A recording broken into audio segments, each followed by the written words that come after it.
저한테 떠올라지는 가장 많은 느낌은 명상에 대한 특강을 해야 되는 거 아닌가 이런 생각이 들었어요.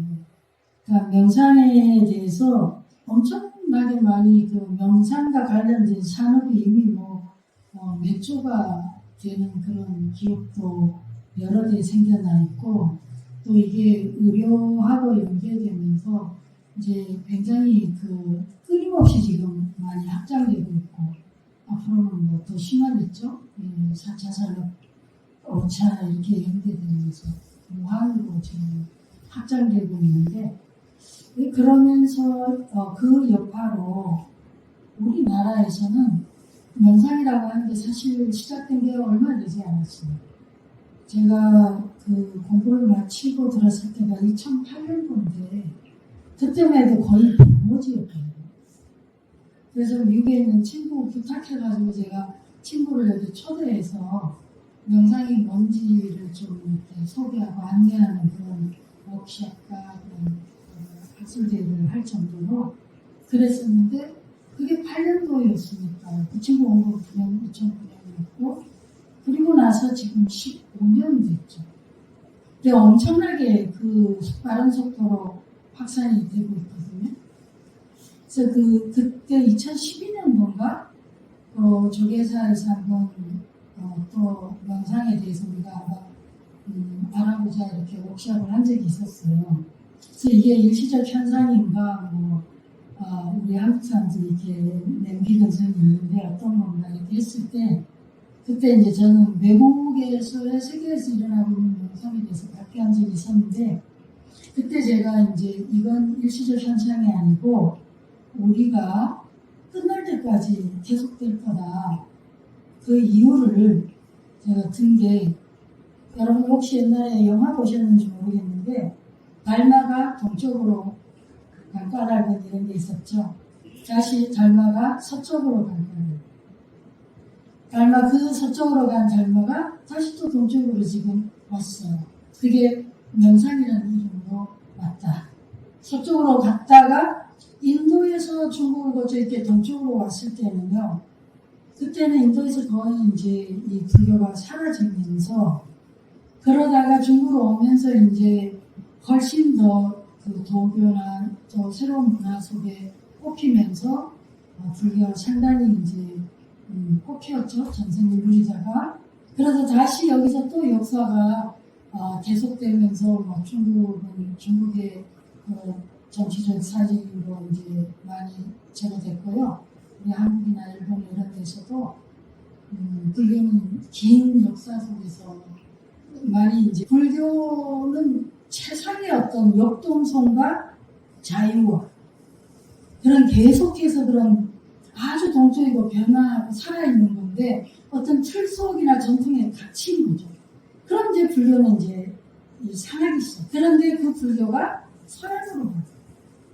그래서 토인비가 그 청중석에서 마지막에 강연할 때 21세기의 가장 큰 사건을 얘기했어요. 많은 사람들이 여성 해방이나 흑인 해방이나 엄청나게 큰 사건들이 있었음에도 불구하고 불교가 서양에 전래된 거라고 가장 큰 사건을 들었던 이유가 뭐예요? 그때 이 불교가 서양의 기독교의 어떤 가치관이나 어떤 그런 사상에서 불교가 들어갔을 때 어떤 서양 사회에 이렇게 변화시키는가. 근데 우리가 동양적인 거하고 서양적인 거 의료나 이런 것만 봐도 그렇고 개인적인 문화나 어떤 사상이나 이런 것도 굉장히 다른데 동양이 일찍이 우리는 본질을 많이 추구해왔다면 서양이 굉장히 현상적인 면에서 뛰어났던 거죠. 그래서 그런 부분에서 이 서양의 그럼 그 당에 불교가 들어가서 제가 이제 띄엄띄엄 놓치면서 할게요. 시간상 예정이 없는 일이라서요. 그래서 이게 달마가 서양에서 들어올 때 명상이라는 이름으로 들어올 때는 어떤 형태가 되냐니까 심리치료의 옷을 입었다. 그리고 또 심리치료뿐만 아니라 과학이라는 옷을 입었는데요. 특히 그 뇌과학 하면서 굉장히 아주 폭발적으로 바뀌기 시작했거든요. 지금은 이제 거기에 더해서 이 4차 산업까지 AI까지 이제 이 추가되면서 계속해서 이게 이 빠르게 함께 가고 있는 거죠. 그러니 명상이 아마 우리 세대가 끝날 때까지 명상은 계속될 거다. 이제 그런 발표에서 그런 말을 대원을 했었는데요. 이제 지금 실제로 이제 15년 안에 엄청나게 해서 뭐 유튜브나 인터넷 들어가면 너무 많아서 그러니까 기존에서 명상으로 익숙해진 게 아니라 그냥 너도 나도 이제 명상을 이름을 붙이기 시작한 거죠. 그러다 보니까 실제로 많은 사람들이 명상에 관심은 가졌으나 어디 가서 어떻게 배워야 될지에 대해서 굉장히 난감한 거예요. 그리고 또 누가 가르치냐에 따라서도 이게 굉장히 많이 달라요. 그런데 다 괜찮은데 한 가지 중요하게 생각해야 되는 게 뭐냐면 명상이라는 것을 붙였을 때 굉장히 중요한 그 특징 요소 중에 뽑으라면 기능적으로는 cultivation, development, cultivation, 배양한다는 거죠. 키운다. 그런 그 기능적인 것이 하나 있고요. 그 다음에 그 방법적인 부분에 가서는 우리 인간이 하는 모든 행위에 거기에 내가 그것을 알아차리고 있느냐. 그러니까 그걸 이제 또 방송에서 명상 관련 업무 쪽에서 이제 메타인지라는 말도 표현도 쓰고 하는데요. 그러니까 내가 말을 하고 있을 때 내가 말을 하고 있다는 것을 내가 인지하느냐, 인식하고 있냐.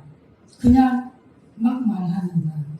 그냥 막 말하면 수다가 되는 거고, 잡담이 되는 거고, 내가 말을 하면서 내가 말을 하고 있는 것에 대해서 자각이 있으면 그건 명상. 그래서 내가 걷는데, 그냥 걷는 거지만, 그 걸을 때 내 걸음에 대해서 내가 자각을 하고 있으면 그건 명상. 알았죠? 그래서 그게 걷기 명상인 거고, 음악을 들을 때, 그런 음악 명상이고, 춤을 추게 되면 춤 명상이 되는 거고요.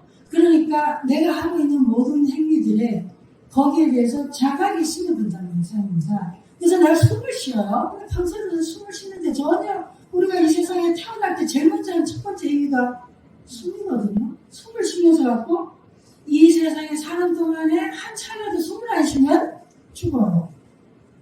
항상 했기 때문에 이건 완전히 자동화되고 습관화된 거죠.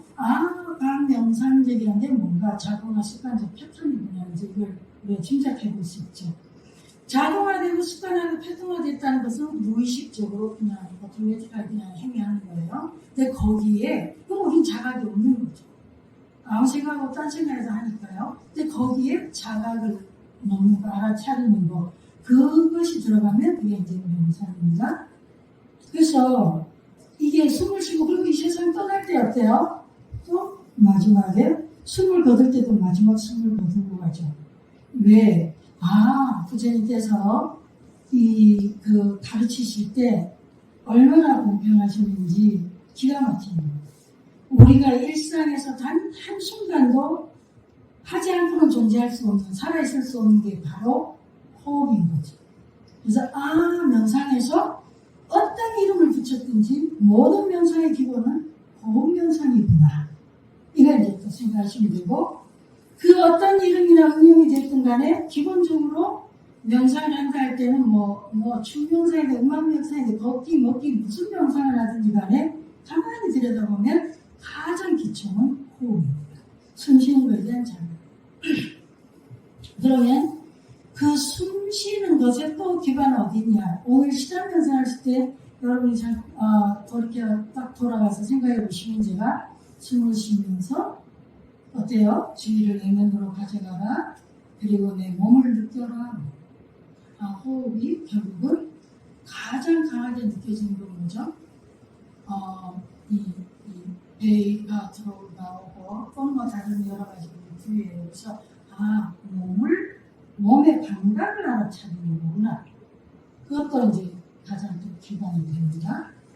그 외에 이제 조금 더 들어가면 이제 느낌이나 생각이나 여러 가지들이 이제 나올 수가 있겠죠. 요거에 기반을 내 몸에 기반을 두지 않고 하는 명상이라고 할 수가 없습니다. 그런 거는 100% 명상으로 빠지게 됐어요. 기반이 호흡의 기반을 두고 뿌리를 두고 하는 거구나 이렇게 이해하시면 될 것 같고요.